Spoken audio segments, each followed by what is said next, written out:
राज्यातील सार्वजनिक आरोग्य विभागाच्या वतीनं यंदा पालखी सोहळ्यानिमित्त गजर विठुरायाचा जागर आरोग्याचा हा उपक्रम राबवला जातोय। वारीच्या माध्यमातून आणि पुढारी न्यूजच्या साथीने आरोग्य योजना घराघरात पोहोचवली जाते। आरोग्य विभागाचा नेमका हा उपक्रम काय आहे पाहूयात।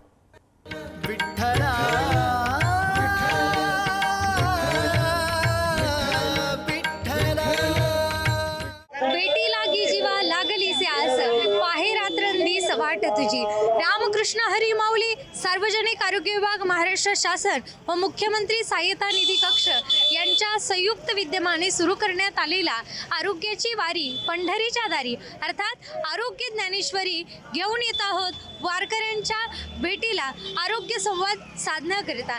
विठ्ठल विठ्ठल मधुमेह कोणत्या हार्मोनच्या कमतरतेमुळे होतो? एक थायरॉक्सिन, दुसरा इन्सुलिन आणि तिसरा ॲड्रेनालिन।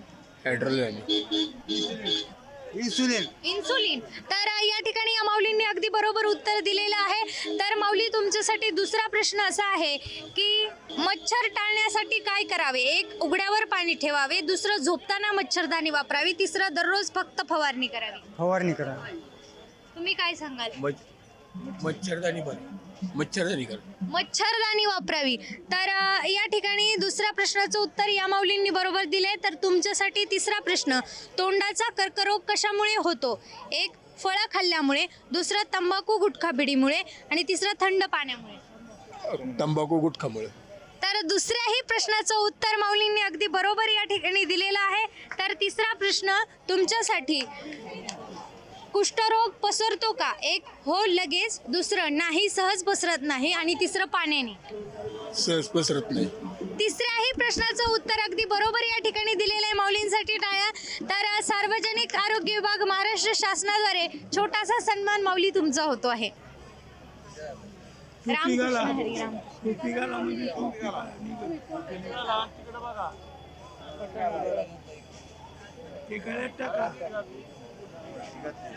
विठ्ठल विठ्ठल मलेरियाचे खास लक्षण कोणते? एक डोकेदुखी, दुसरं थंडी वाजून ताप येणे आणि तिसरं खोकला।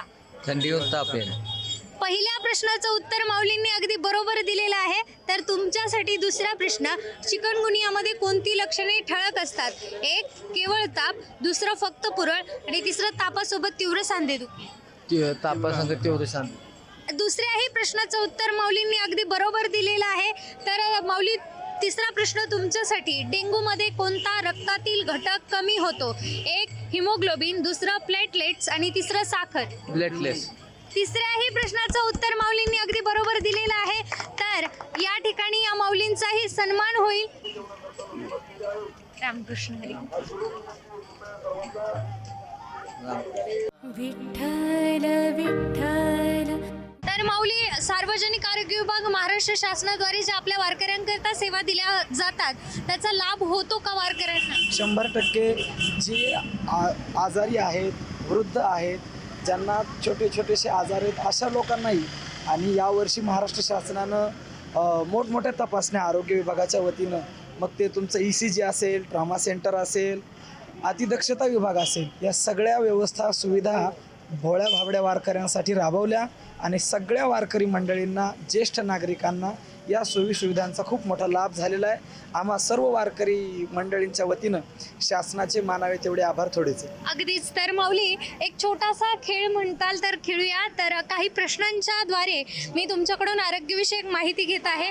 तर मी तुम्हाला 3 प्रश्न विचारेल, त्या प्रश्नांची उत्तरं मला द्याल। तर तुमच्यासाठी पहिला प्रश्न असा आहे, तंबाखूचा कोणता आजार सर्वाधिक घातक ठरतो? एक पर्याय सर्दी, दुसरं कॅन्सर आणि तिसरं अपचन। कॅन्सर। अगदीच बरोबर उत्तर दिलेलं आहे या माऊलींनी। तोंडाचा कर्करोग कशामुळे होतो? एक थंड पाणी पिल्यामुळे, दुसरं गुटखा तंबाखू चगळल्यामुळे आणि तिसरं बर्फ खाल्ल्यामुळे। गुटखा तंबाखू चगळणे। अगदी अचूक उत्तर या ठिकाणी माऊलींनी दिलेलं आहे। तर माऊली काय सांगाल, व्यसनाच्या बाबतीत आपल्या तरुणांना काय संदेश द्याल तुम्ही? खरं तर वारकरी संप्रदायाकडं तरुणांनी वळलं पाहिजे। भले त्याच्या गळ्यातली माळ त्याला कीर्तन करायला शिकवेल न शिकवेल, भजन करायला शिकवेल न शिकवेल, पण वारकरी झाल्यानंतर माणूस शुद्ध शाकाहारी आणि पूर्णपणे व्यसनमुक्त होतो। ज्या व्यसनमुक्तीमुळं माणसाच्या जीवनातील तोटे तर दूर जातातच जातात, पण अनेक प्रकारचे नकळत त्याला फायदे मिळतात. तो शुद्ध शाकाहारी असल्यामुळं अशा सगळ्या आजारांपासून माणूस बाजूला जातो. हा सगळ्यात मोठा वारकरी होण्याचा फायदा.